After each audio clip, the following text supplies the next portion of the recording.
Good morning. Today is March 21st, and we have a commentary on Jephthah and five others. In contrast to Abimelech, who despised his righteous family background, Jephthah overcomes an embarrassing beginning to become one of the next 6 judges in Israel. Leader of a band of ruffians, Jephthah is called upon to liberate Israel from various enemies, principally the Ammonites, who have oppressed the area east of the Jordan River near Gilead, and parts of Canaan belonging to Ephraim, Benjamin, and Judah. Jephthah's greatest personal tragedy is the sacrificing of his own daughter, pursuant to a rash oath. During the period of these 6 leaders, it is apparent that the fabric of Israel's unity has worn thin. Intertribal jealousy finally leads to war between the Ephraimites and the men of Manasseh in Gilead, with 42,000 men of Ephraim killed. It is also apparent that among the various tribes, different dialects are beginning to develop by this time to the point of becoming a strategic factor in the civil conflict. The record of Jephthah's leadership is couched between brief accounts of 5 other leaders, beginning with Tola.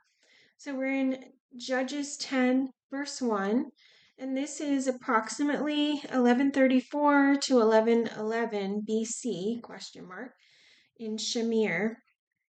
After the time of Abimelech, a man of Issachar, Tola, son of Puah, the son of Dodo, rose to save Israel.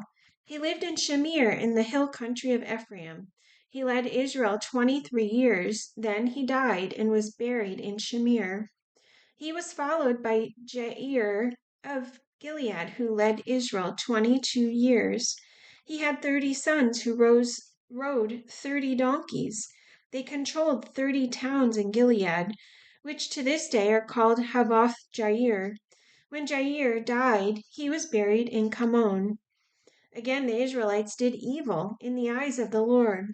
They served the Baals and the Ashtoreths and the gods of the Aram, the gods of Sidon, the gods of Moab, the gods of the Ammonites, and the gods of the Philistines.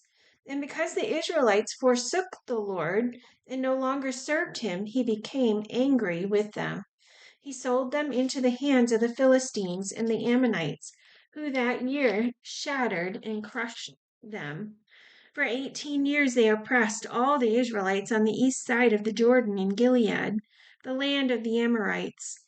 The Ammonites also crossed the Jordan to fight against Judah, Benjamin, and the house of Ephraim, and Israel was in great distress. Then the Israelites cried out to the Lord, "We have sinned against you, forsaking our God and serving the Baals." The Lord replied, "When the Egyptians, the Amorites, the Ammonites, and Philistines, the Sidonians, the Amalekites, and the Maonites oppressed you, and you cried to me for help, did I not save you from their hands? But you have forsaken me and served other gods, so I will no longer save you. Go and cry out to the gods you have chosen. Let them save you when you are in trouble." But the Israelites said to the Lord, "We have sinned. Do with us whatever you think best, but please rescue us now." Then they got rid of the foreign gods among them and served the Lord, and he could bear Israel's misery no longer. When the Ammonites were called to arms and camped in Gilead, the Israelites assembled and camped at Mizpah. The leaders of the people of Gilead said to each other, "Whoever will launch the attack against the Ammonites will be the head of all those living in Gilead." Jephthah the Gileadite was a mighty warrior. His father was Gilead. His mother was a prostitute. Gilead's wife also bore him sons, and when they were grown up, they drove Jephthah away. "You are not going to get any inheritance in our family," they said, "because you are the son of another woman." So Jephthah fled from his brothers and settled in the land of Tob, where a group of adventurers gathered around him and followed him. Some time later, when the Ammonites made war on Israel, the elders of Gilead went to get Jephthah from the land of Tob. "Come," they said, be our commander so we can fight the Ammonites." Jephthah said to them, "Didn't you hate me and drive me from my father's house? Why do you come to me now when we're in trouble? When you're in trouble?"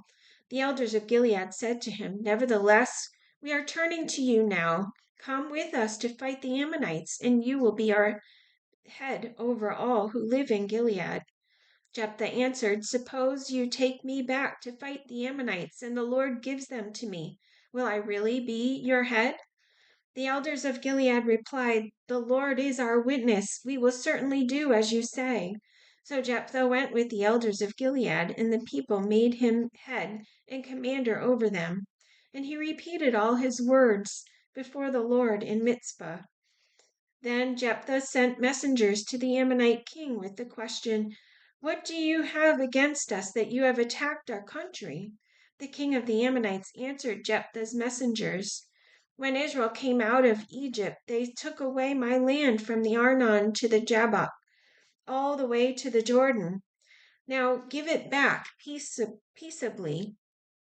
Jephthah sent back messengers to the Ammonite king, saying, "This is what Jephthah says: Israel did not take the land of Moab or the land of the Ammonites. But when they came up out of Egypt, Israel went through the desert to the Red Sea and on to Kadesh. Then Israel sent messengers to the king of Edom, saying, 'Give us permission to go through your country.' But the king of Edom would not listen. They sent also to the king of Moab, and he refused. So Israel stayed at Kadesh. Next they traveled through the desert, skirted the lands of Edom and Moab, passed along the eastern side of the country of Moab, and camped on the other side of the Arnon. They did not enter the territory of Moab, for the Arnon was its border. Then Israel sent messengers to Sihon, king of the Amorites, who ruled in Heshbon, and said to him, 'Let us pass through your country to our own place.' Sihon, however, did not trust Israel to pass through his territory. He mustered all his men and encamped at Jahaz and fought with Israel. Then the Lord, the God of Israel, gave Sihon and all his men into Israel's hands, and they defeated them. Israel took over all the land of the Amorites who lived in that country, capturing all of it from the Arnon to the Jabbok, and from the desert to the Jordan.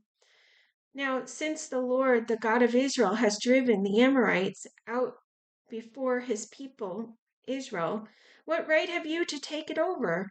Will you not take what your God Shamash gives you?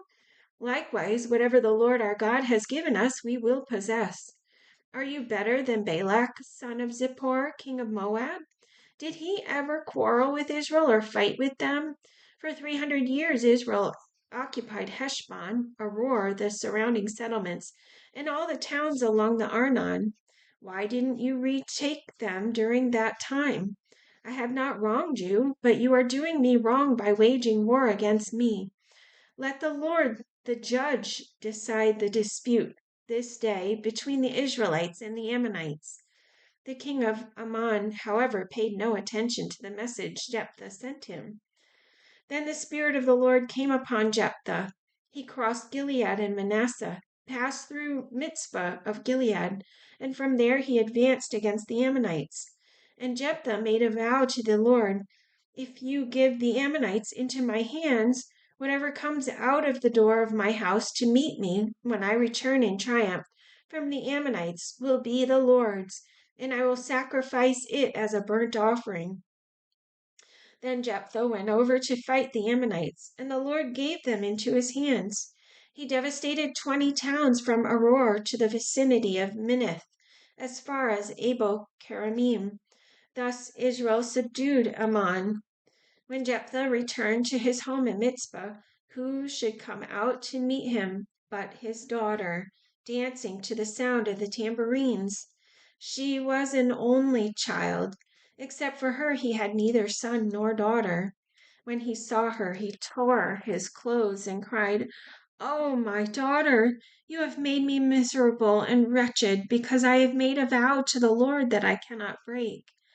"My father," she replied, "you have given your word to the Lord. Do to me as you promised. now that the Lord has avenged you and your enemies, the Ammonites. But grant me this one request, she said. Give me 2 months to roam the hills and weep with my friends, because I will never marry. You may go, he said, and he let her go for 2 months. She and the girls went into the hills and wept because she would never marry. After the 2 months, she returned to her father, and he did to her as he had vowed, and she was a virgin. From this comes the Israelite custom that each year the young women of Israel go out for 4 days to commemorate the daughter of Jephthah the Gileadite. The men of Ephraim called out their forces, crossed over to Zephon, and said to Jephthah, "Why did you go to fight the Ammonites without calling us to go with you? We're going to burn down your house over your head." Jephthah answered, "I and my people were engaged in a great struggle with the Ammonites, and although I called, you didn't save me out of their hands. When I saw that you wouldn't help, I took my life in my hands and crossed over to fight the Ammonites, and the Lord gave me the victory over them. Now, why have you come up today to fight me?" Then called together the men of Gilead and fought against Ephraim.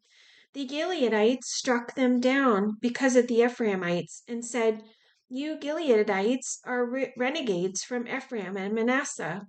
The Gileadites captured the fords of the Jordan leading to Ephraim, and whenever a survivor of Ephraim said, "Let me cross over," the men of Gilead asked him, "Are you an Ephraimite?" If he replied no, they said, "All right, say Shibboleth." And if they said Sibboleth, because he could not pronounce the word correctly, they seized him and killed him at the fords of the Jordan. 42,000 Ephraimites were killed at that time. Jephthah led Israel 6 years. Then Jephthah the Gileadite died and was buried in a town in Gilead. After him, Ibzan of Bethlehem led Israel. He had 30 sons and 30 daughters. He gave his daughters away in marriage to those outside his clan, and for his sons he brought in 30 young women as wives from outside his clan. Ibzan led Israel 7 years. Then Ibzan died and was buried in Bethlehem. After him, Elon the Zebulunite led Israel 10 years. Then Elon died and was buried in Aijalon, in the land of Zebulun. After him, Abdon, son of Hillel, from the Parathon, led Israel. He had 40 sons and 30 grandsons who rode on 70 donkeys. He led Israel 80 years. Then Abdon, son of Hillel, died and was buried at Parathon in Ephraim, in the hill country of the Amalekites. All right, that's it for today. Have a great day, and we'll see you tomorrow.